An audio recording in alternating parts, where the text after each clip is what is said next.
A government shutdown is completely unnecessary, and they use this tactic to play on the heartstrings of the American people. So they try to garner our support because we don't want these people to be left out. We don't want these people to be hurt with the government shutdown. So we need to pass this 150,000 page bill that has all this stuff in there and all this spending and all these laws that we don't feel like voting on individually. So we're just going to stuff it all in these huge bills. Um, and it's utterly disgusting the way that they go about this and the way they use the political games and what have you because they don't feel like working. They're lazy, they're entitled, and it's it's it's a horrible, sad situation to be honest. Um, we have a problem coming up, and it's the debt ceiling. How I would go about things before there's a catastrophe and things start really breaking is I would pass just fund the things that need to be funded directly so they're taken care of, like soldiers are getting paid, things of that nature, until a certain date, and then we can figure out with a big budget, get the budget. Like, do you people not budget? I don't get this. Like, why does it get to this point with you people? There's like I've seen a video of uh his name is Jamie Raskin, and he's a prominent Democrat, and he has no idea how inflation works and how it steals from us. Like, I'm seeing I think it might be Thomas Massey, and he's explaining like, yeah, uh you see this tea or whatever, and you see how it's just tea, it's not diluted, and then he pours water and you see how diluted it is. He's like, that's what happens when you print money out. Is it lowers it dilutes it? Yes, because the dollar is a commodity. It's just like corn, or it's just like anything else. It's supply and demand. The more supply you put out there, um, it's going to decrease the value. So, especially if you don't have the demand, um, money needs to be like, it needs to be moving. Like the American dollar needs to be constantly moving, because of the way that they run it, the way that they continuously want inflation. So it can't stay stagnant. It has to keep moving. Um, but like how I would do it, I would just like, dude, let's just raise the debt ceiling to get this taken care of till Trump is in there. And listen, man, like if we have a complete breakdown before Trump, an economic breakdown before Trump gets in there, that's gonna be on us, like the Democrats. We're still in charge, so like we kind of don't want a complete economic breakdown. Like we've propped this thing up this long because like we wanted to show people like, oh, everything's so great, like your life isn't hard, you're just, it's, you're in make believe land, everything is hunky dory economically, um and this and that. So it's it's it's pretty sad, like, to be honest, that they go this route and play these games for political leverage, to try to pass whatever their donors want them to pass, or like, instead of like, let's just get like these people don't know what they're doing, man. They have no idea the effect that they put on the average person and how they are stealing from us with inflation. Like, we have to stop this. We have to stop. Like, why do we have why are we in this position where we're like, um about to go bankrupt? Why do we have to like print more money out? Why do we have to keep doing this? Well, because of what they're doing. There's like no other way to. The dollar is going to hyperinflate. There's no stopping this train. Just like Lynn Alden keeps saying, there's nothing we can do. It's going to hyperinflate no matter what. So we need an off ramp. And if it looks like blockchain technology is that off ramp, from paper currency, like we can issue a different type of like physical currency, and it'll be tracked so much better than just paper. Like people need to be accountable for what they do. There shouldn't be like black markets in this and that. People can make that, make their own currencies up and stuff like that. But what gives currency value is the support, the trust. And the funny thing is too, like, okay, BlackRock has a big portion of Bitcoin they own. I think they own over half a million Bitcoin, and they're the biggest owner of Bitcoin when it comes to corporations.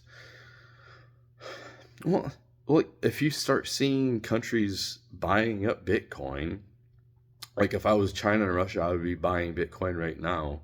I would be starting some type of reserve. Like if I was a prominent country and I'm hearing like, okay, America's going, like, we're going to Bitcoin because America's buying Bitcoin.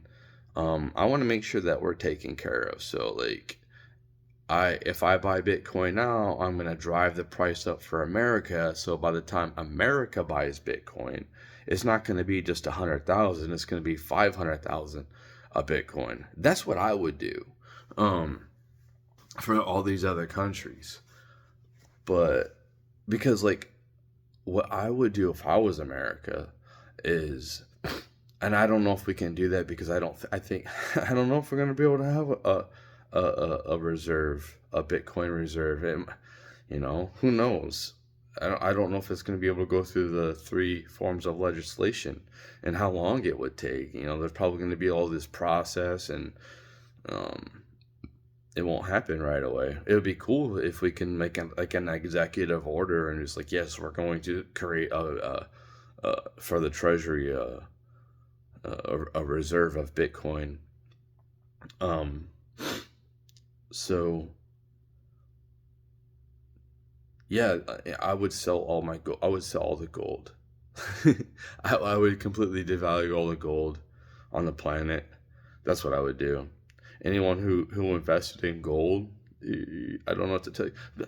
Like, if we're gonna have people living on different planets, we're probably gonna come up with technology so we can just go ahead and chill outside the Earth. We'll have like hotels and like apartments, or like it's just gonna be like mini cities outside in space that we figure out how to have gravity out there. Like it has its own gravity, so it feels like Earth. So you don't have to.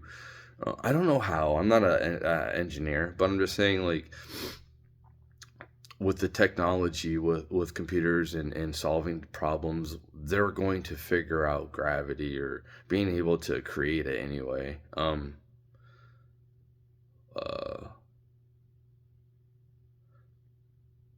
Which they kind of are. Well, anyway, so it's just like,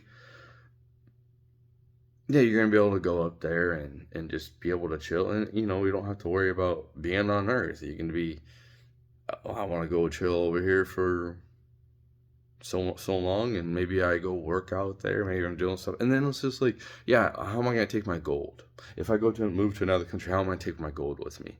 That's why Bitcoin, the blockchain technology, is so pivotal going forward, is because like it's a ledger in the cloud, and we can see all the transactions, and we can make and like I see Peter Schiff, man, he's like so ignorant to what it is. He's like, oh, the government can make a Bitcoin that's like 21 million, and you can't print more of it. It's capped at 21. It's just like, so we're just gonna copy Bitcoin, and then when legislators want to print out more Bitcoin, whatever that like mimicking of Bitcoin is, and we'll just uncap it. And he just doesn't understand because he's ignorant, hasn't took the time to like figure out what it really means. It's technology. It's not just, oh, it's backed by nothing. A dollar is backed by nothing. He knows this. Currency is backed by trust, and there's a lot of trust that is being pushed into Bitcoin right now because we're going through an adoption phase, and people don't understand this. They said, "Oh, the charts. Oh, we're going for a bull run." Like, we're going into adoption. Like, this is your charts don't matter anymore. Like, this is the big time. We we're in uncharted territory. We don't know. I'm hearing like 300,000 for like next year for Bitcoin, and I'm thinking that's conservative. I'm thinking we could possibly see like $6 million peaks next year for Bitcoin if America buys it, just because of the lack of supply. The lack of supply, so people can have access to it, will cause the price to just go skyrocket. And who knows how high it can get? There's no ceiling for it. That's the way I see it. But maybe I'm just like very optimistic, and maybe these people are supposed to be like experts. I'm not a crypto expert by any means, or an economist. I understand things probably slightly better than like the average person, but I'm not an expert. So like, yeah, but that's what I would do. Like, gold is pretty much worthless. I just got rid of my gold.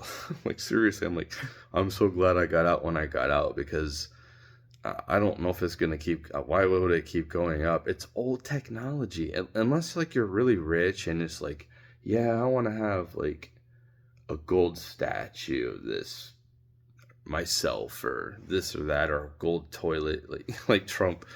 Like, I don't see any point for me to just like to have gold coins. Like, and that's what I had. I was like, I have gold coins and silver coins for what?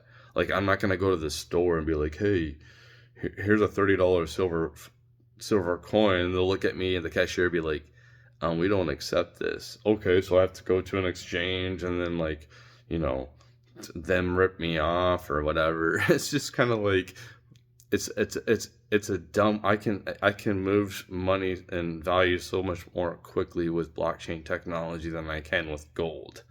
Gold is so out and so slow. It's like the banking system. It's so slow. On my own bank, I can transfer wealth very quickly to anyone I want, as long as I know their address. Um, and yeah, that's it.